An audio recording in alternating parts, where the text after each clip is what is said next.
What's going on, guys? Welcome back. It's been a bit of a hiatus for us, but we're back. We're trying to get some videos out soon. So this is just the first video, just a little taste tester about game one of State of Origin. So we got Matt here and we got Luke, and we're gonna give a bit of a review of the State of Origin game one for the men's, and look forward to the rest of the series. So let's talk about the first game. All right, the Blues getting the win, 18-6. Luke, bit of a recap for the game for us. What have you got? I only watched the first. I only watched about 50 minutes of it because I got caught up with training and other things. But Luke, you watched the full game. What are Yep. your thoughts? I think the 18-6 actually doesn't reflect the actual scoreline of the game. New South Wales were dominant, especially in the first half, especially. It was a very physical game. There was a lot of errors as well. It was actually pretty low quality for an Origin game, but I mean, New South Wales' first try to Lomax after Cleary's penalty goal was nice through the hands on the right there.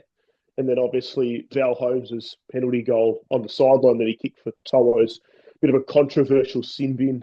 I don't personally think it was a sin bin personally because the guy's like 6 foot inches bigger than him and they're both kind of going for the ball. I know he does grab him, but it's hard in real time. But then obviously second half come out, New South Wales got a few more tries. Goal kicking obviously would have helped, but I think honestly 18-6 up in Queensland game one. If you're a New South Wales fan, I don't think you can ask for much more. Queensland, they're down, but they're certainly not out. They never are. But I'm sure that the series is still well and truly alive. It's certainly not over, like some people were saying. Yeah, definitely. Yeah, I agree as well. I think we'll probably touch a bit more on the Brian To'o sin bin a bit later. But yeah, Yeah. I would agree. I reckon there was a bit of a sloppy play from both teams last night from the amount that I watched. I mean, New South Wales, they sort of put a bit more pressure on Queensland, and that's why they sort of got away with the win.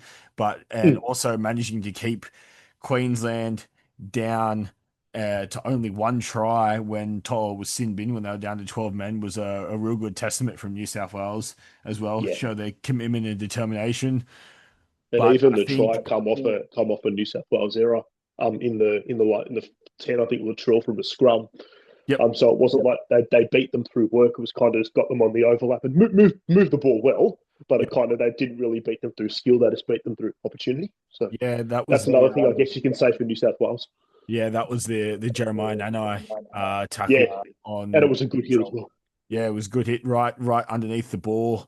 Managed Yep. to bobble it out, and yeah, they just took advantage as Queensland normally does when they spread it out wide. They have good play out to their wings, and you know Mm.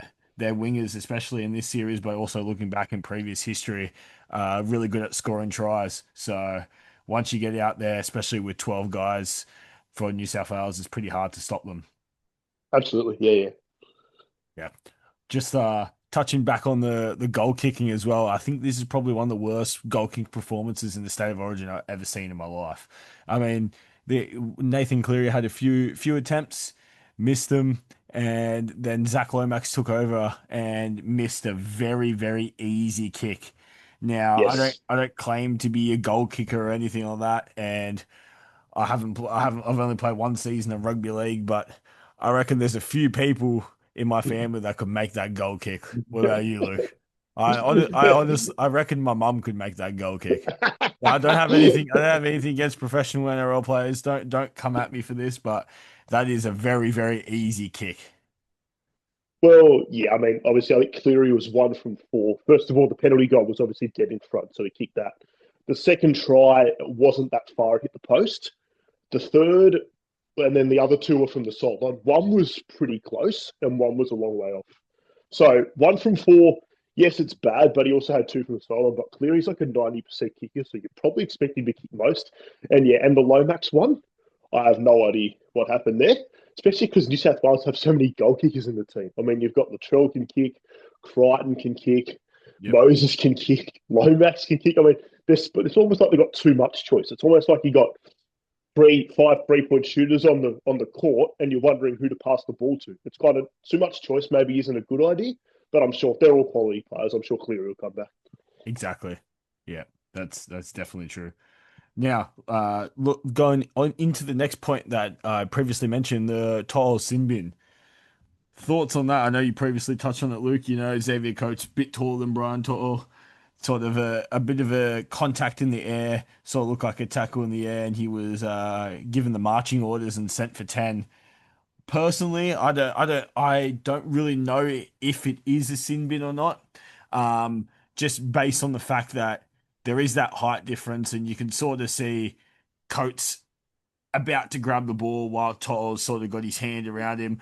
I do understand that, you know, a tackle in midair would be a sin bin worthy offense, a professional foul, but I don't know how much else Brian To'o can do in that situation. Luke?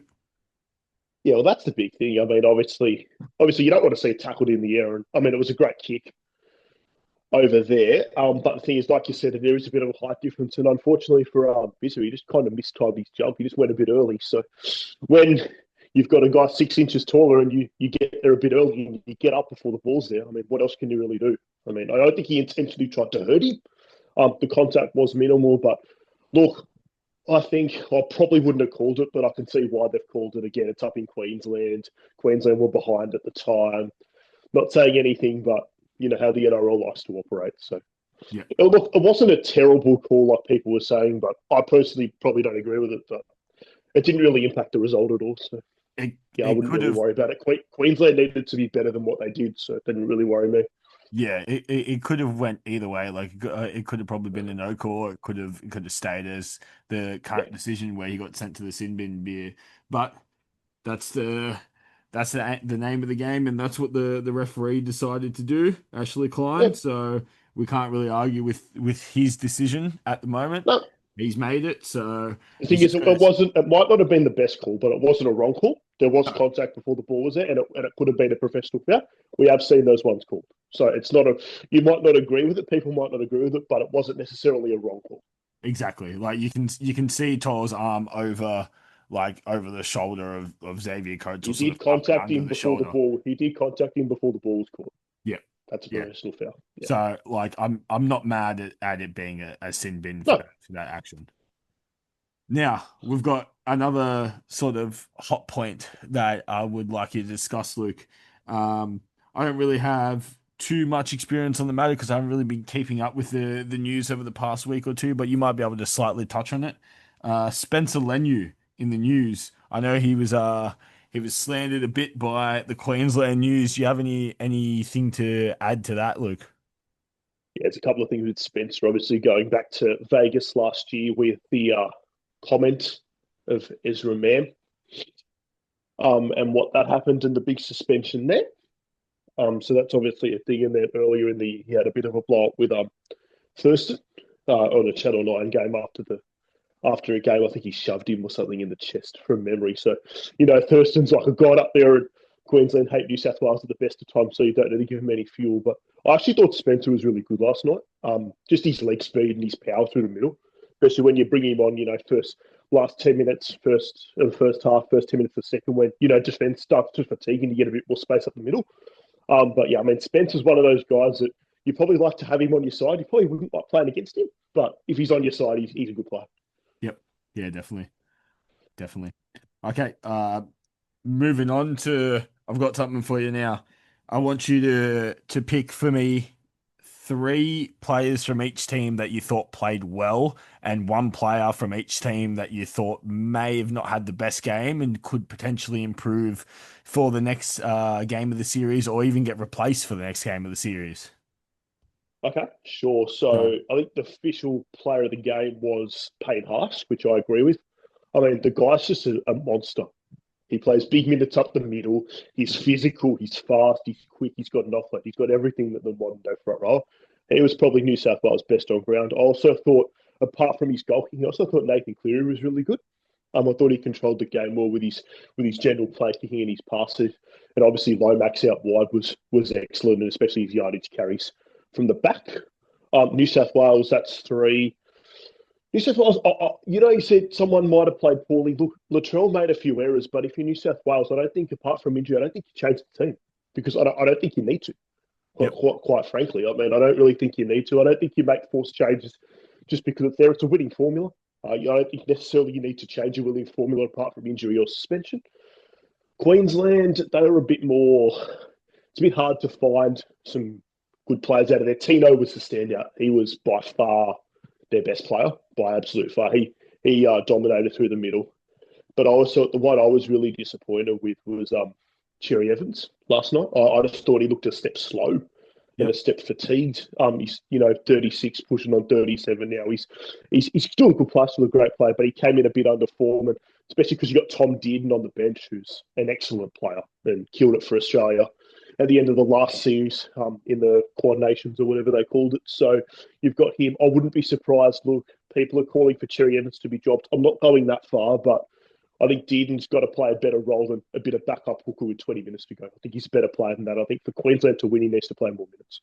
Yeah, yeah, you actually touch on. I was actually going to bring that up after this. Of do you see in the near future Tom Dearden getting a bigger role? But you've already touched on that, so that's I good. think he needs to though. I think he's one of Queensland's best, and he's not a natural hooker.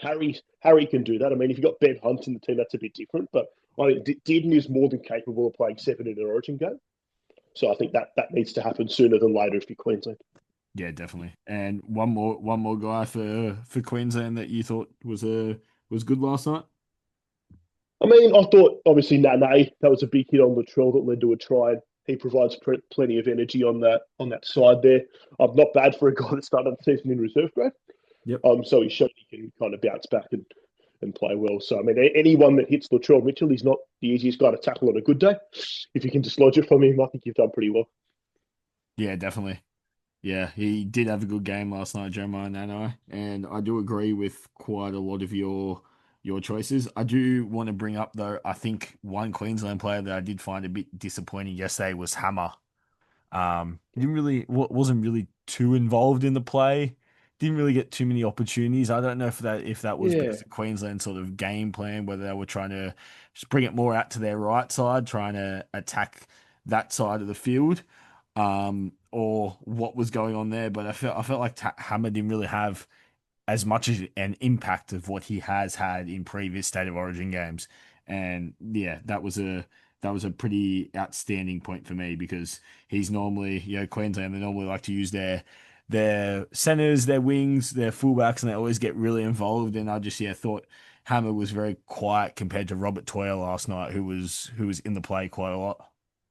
yeah. Toya had a lot of ball. I think with Hammer, he needs early ball to be effective with his speed, and he can get on the outside of Crichton and the New South Wales defence. So I just think he didn't get the ball. I just think Queensland didn't really move the ball much in their third out wide.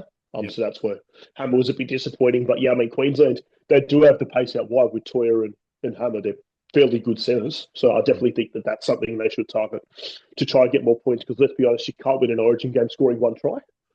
So they need to value possession, improve the discipline, and obviously try and move the ball a bit more. Yeah, definitely. I do want to bring up just a couple like Blues players that I thought had some like a decent game last night. Yep.